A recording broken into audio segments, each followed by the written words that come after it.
You may have dreams of achieving success, but if you don't take action, then those dreams will just remain dreams.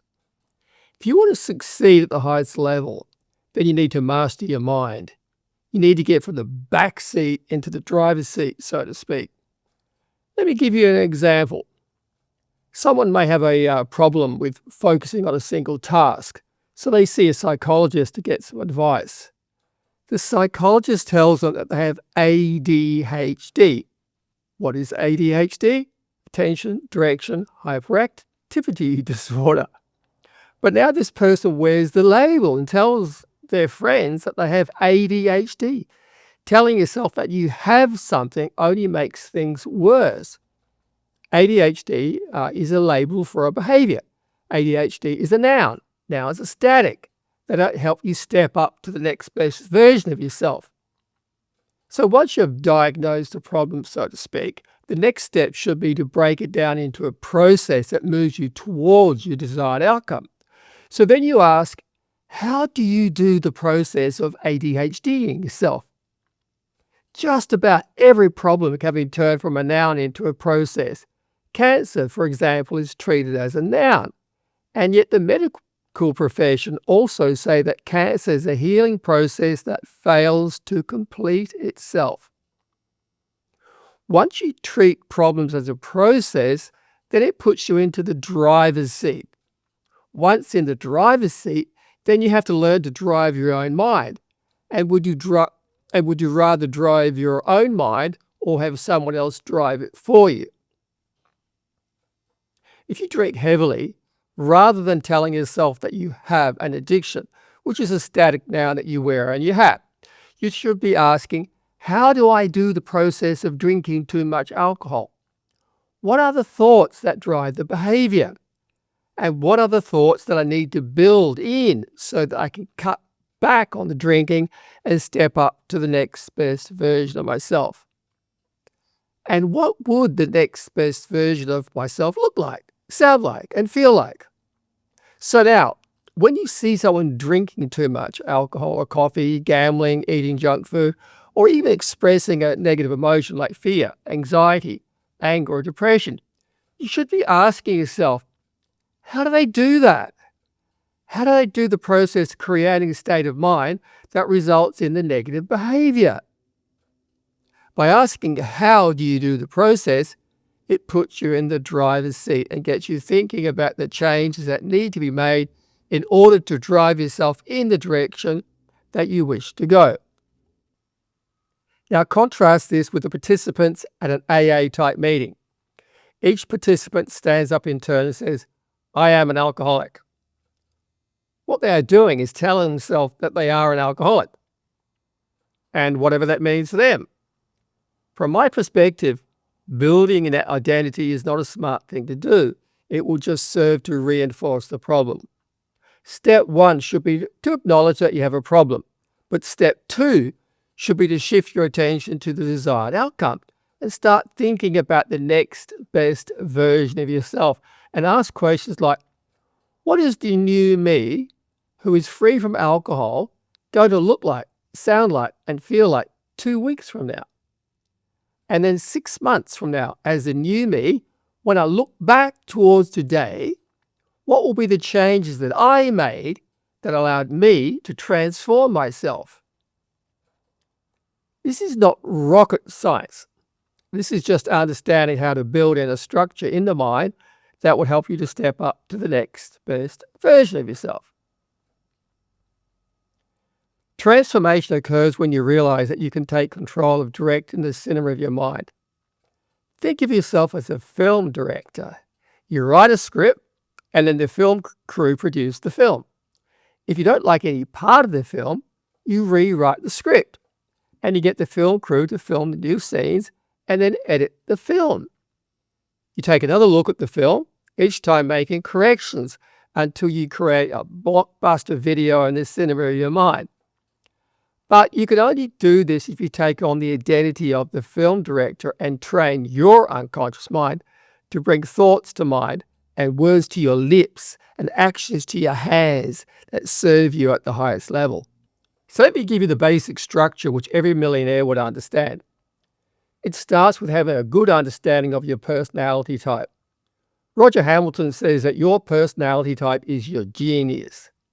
He created a wealth dynamics profile which sorts people into 8 quadrants based upon their personality type. The wealth dynamics profile uses the driver functions of the Myers-Briggs personality type.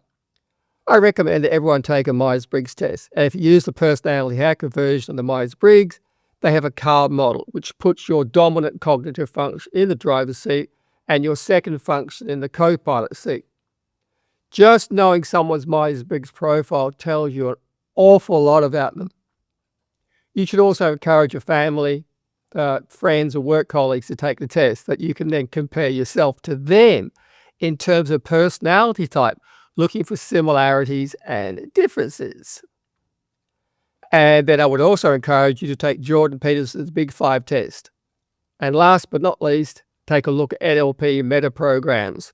These are perceptual filters which cluster together to form personality type. So to reiterate, the first thing you need to do is understand your personality type. The second is your passions and interests. If you can focus in on your passions and interests, then it brings congruence into your life. The third thing is values. You need to have a clear understanding of your values hierarchies in the context of life, relationships, and career. It is not enough to think that you intuitively know your values hierarchies. You should also sit down and do a formal elicitation and then rank the values in order of importance.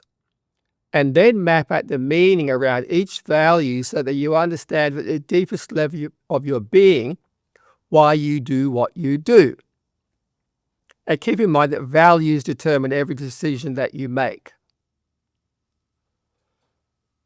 So once you know your personality type, your passions and your interests, and your value systems, then you need to either get yourself into an environment in which you flourish or actually build an environment in which you will flourish.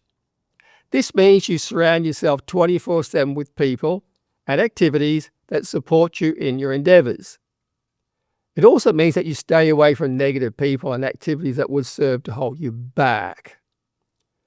So once you get clear on who you are and what you want to do, you have to take action. And for some people, this may be the most challenging part. Let me give you an example. I want to build my art business, but I find the marketing a challenge.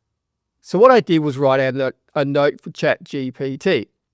I'm an artist and I want to sell my art to business owners door to door. I need a script from the intro and building report asking open-ended questions to get the prospect to consider hiring me to create art to hang on their walls. Art which can be printed on vinyl wallpaper, designs which can be printed on vinyl and stuck on the window, the door, the fridge, and on t-shirt, mugs, hats, etc.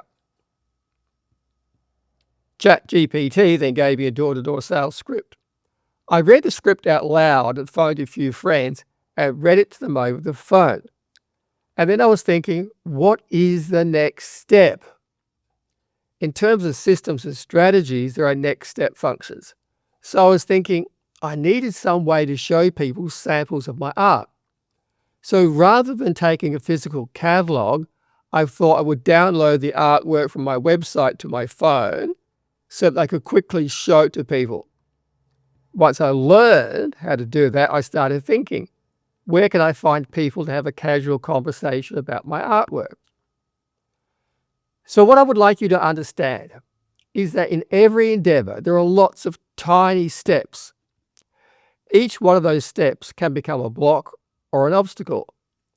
Some people may feel stuck and tell themselves that they don't know what to do or they don't know how to do something. But rather than letting that thought stop you, you should take on the mindset of the millionaire and focus in on that obstacle. Give it all your energy and look for some way to master the next step function or sidestep it altogether and find another way to move forwards. So the questions you may have in mind are, what do I need to do? How do I do that? Who can help me learn how to do that? Where can I get some help with this? How do others do this? So you need to be relentless in pursuit of your goals. Keep in mind, the faster that you act, the faster you will get feedback. So there needs to be a speed with which you take action, not carelessly, but decisive action with awareness. And the feedback will give you useful information on how to take the next action step. And on this journey, there will be a lot of failure and rejection. But you must not think of it as failure and rejection. Instead, you should reframe it as an opportunity to learn. So throughout the day, reflect upon what you have done and ask yourself, what am I learning? What am I learning? So as long as you relentlessly persevere towards your desired outcomes, you will succeed against all odds.